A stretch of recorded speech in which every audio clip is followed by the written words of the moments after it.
Washington ও মস্কোর মধ্যে সাম্প্রতিক সপ্তাহগুলোতে দ্রুত উত্তেজনা বেড়েছে। মার্কিন যুক্তরাষ্ট্র রাশিয়ার তেল কোম্পানি রসনেফট ও লুক অয়েলের উপর নতুন নিষেধাজ্ঞা দিয়েছে।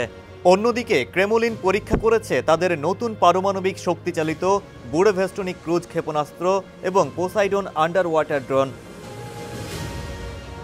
উভয় দেশ যে কেবল হুমকি দিচ্ছে এমন না, বরং স্থলভাগেও যুদ্ধ অব্যাহত রয়েছে। বছরের শুরুতে সম্পর্ক উন্নতির সম্ভাবনা থাকলেও এখন পরিস্থিতি নাটকীয়ভাবে পাল্টে গেছে। ডোনাল্ড ট্রাম্প হোয়াইট হাউসে প্রবেশ করেছিলেন ইউক্রেন যুদ্ধ শেষ ও ভ্লাদিমিরের সঙ্গে শান্তি স্থাপন করার প্রতিশ্রুতি দিয়ে, কিন্তু যুদ্ধ এখনও অব্যাহত রয়েছে। মার্কিন যুক্তরাষ্ট্র ও রাশিয়া শান্তি প্রস্তাবের বদলে হুমকি দেওয়া চালিয়ে যাচ্ছে। এখন প্রশ্ন হচ্ছে, পুতিনের সঙ্গে ব্যক্তিগত কূটনীতিতে ট্রাম্পের বাজি এখনও কেন কাজ করেনি? ট্রাম্পের দ্বিতীয় মেয়াদের শুরুর দিকে কিছুটা অগ্রগতির আংশিক ইঙ্গিত পাওয়া গিয়েছিল। রাশিয়ার পূর্ণমাত্রার আক্রমণের পর প্রথমবার ওয়াশিংটন ও মস্কো সরাসরি আলোচনা করে। দুই প্রেসিডেন্ট নিয়মিত ফোনে কথা বলেন এবং গত আগস্টে আলাস্কায় বৈঠক করেন। এ মুহূর্তে উভয় পক্ষের একমাত্র সাফল্য হলো যে সংলাপ অন্তত চলছে।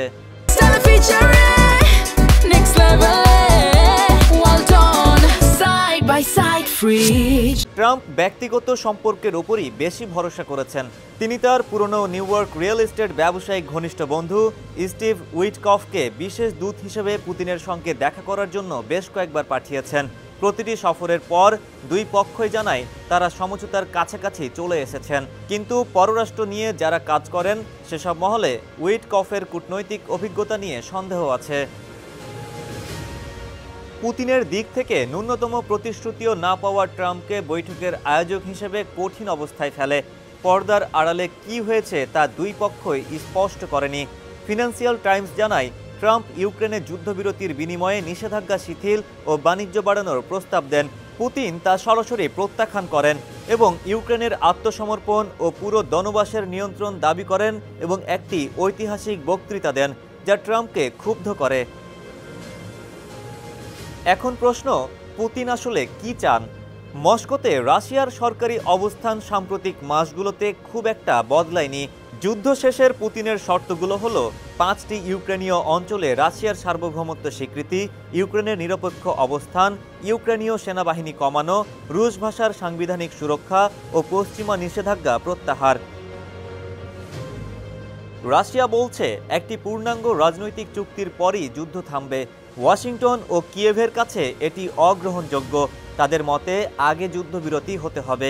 ট্রাম্প শুরুতে ভূখণ্ডের বিষয়ে আপোষের ক্ষেত্রে নমনীয় ছিলেন।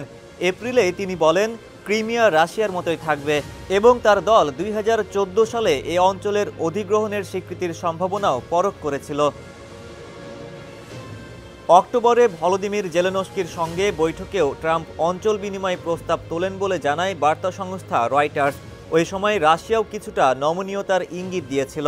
ক্রেমলিন জানিয়েছে চলমান আলোচনার মধ্যে ভূখণ্ড সংক্রান্ত বিষয়সহ কোনো বিস্তারিত বিবরণ প্রকাশ করবে না, কিন্তু কূটনীতিকরা জোর দিয়ে বলেন যে ইউক্রেনের ভূমির ওপর নিয়ন্ত্রণ সবচেয়ে জটিল বিষয় নয়। ডেস্ক রিপোর্ট, সমকাল।